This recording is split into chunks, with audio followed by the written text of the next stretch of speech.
The video call connected, and my boyfriend, Dan, smiled faintly. "First, I love you, and I miss you. I can't wait for you to come home."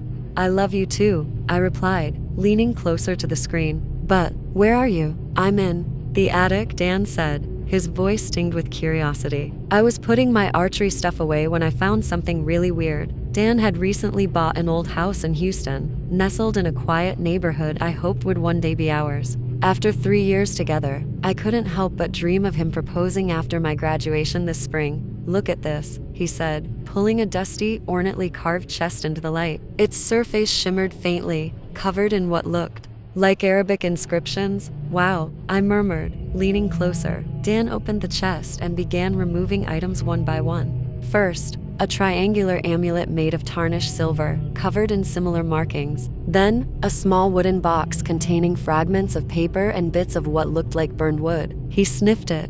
"Smells like jasmine?" he murmured, confused. He pulled out a drawstring pouch next. He emptied the contents into his hand and grimaced. "Ugh, toenail clippings? What the hell?" The final items in the chest were a battered Quran and a box of glass spheres. "Ornaments?" I asked. "No, they're solid. No hooks or anything." He held up one of the balls, clear and pristine. Then another, this one a sickly yellow, like old nicotine stains. I blinked, convinced. The yellow sphere shifted in his hand. Before I could say anything, it slipped, smashing onto the floor. The crash echoed, and for a split second, the room flared with a fiery glow. Dan jumped back, cursing. "What was that?" I cried. I don't know," Dan murmured, his voice oddly distant. His eyes darted to something just beyond the screen. He tilted his head, listening intently. "Dan," he whispered almost reverently, "Chloe, what?" Then, with chilling clarity, he said, "Danette." I froze.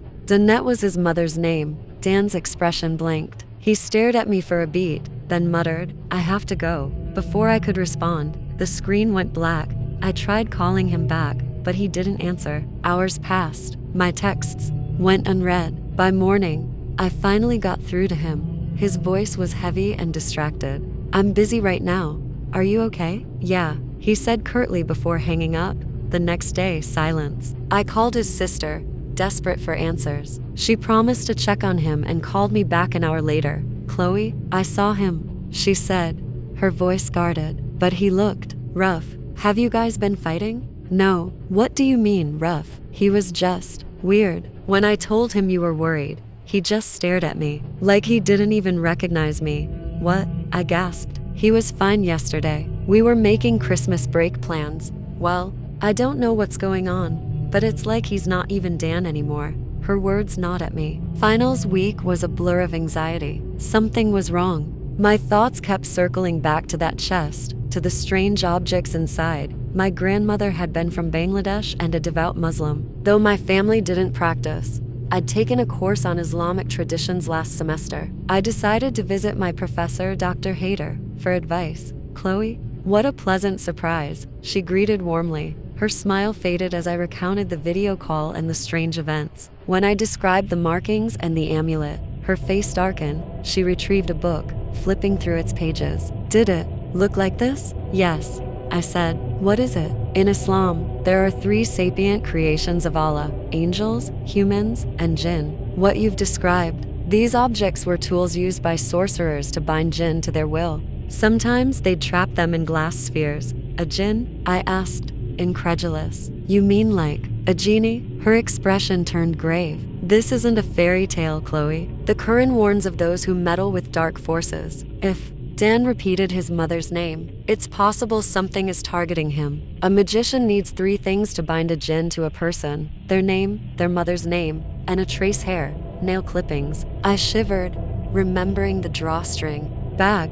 "I don't know if you believe me," Dr. Hayter continued, "but I'll email you passages to ward off possession. When you see Dan, try them. And Chloe, be careful." Her warning echoed in my mind as I knocked on Dan's door that afternoon. He opened it on the 3rd knock. My breath caught. Dan looked gaunt, his eyes hollow and sunken. His unshaven face was pale, and his movements were sluggish, like a marionette on fraying strings. "Dan?" I whispered. Something flickered in the hallway behind him, like the shimmering haze of heat waves. For a split second, I saw her a woman of flames, her eyes blazing like coals. Dan flinched, glancing behind him. "You shouldn't be here," he said coldly, shutting the door in my face. I waited until nightfall, using the spare key to let myself in. The house was unnervingly silent. As I crept through the rooms, a suffocating heat pressed down on me. When I reached his bedroom, I froze. Dan lay on the bed, motionless, staring at the ceiling. Perched on top of him was the flame woman. Her molten body rippled, her fiery hair licking at the air like serpents. She turned her head sharply toward me, her lips peeling back to reveal jagged fangs. I ran. Doors slammed behind me, the house erupting with deafening bangs. The front door wouldn't budge. No matter how hard I pulled, the attic ladder was down. Without thinking, I scrambled up and slammed the hatch shut behind me. My hands shook as I opened the email from Dr. Hader, frantically reading the verses aloud. My voice cracked, but I kept going, even as the heat in the attic grew unbearable. From the gap in the hatch, I saw them. Dan stood below, his face contorted with anguish. Beside him, the flame woman grinned, her fiery form crackling with menace. The attic door rattled violently. Now, I'm trapped here. My voice is gone, and my phone's battery is dead. I don't know how much time I have left. Now I smell smoke.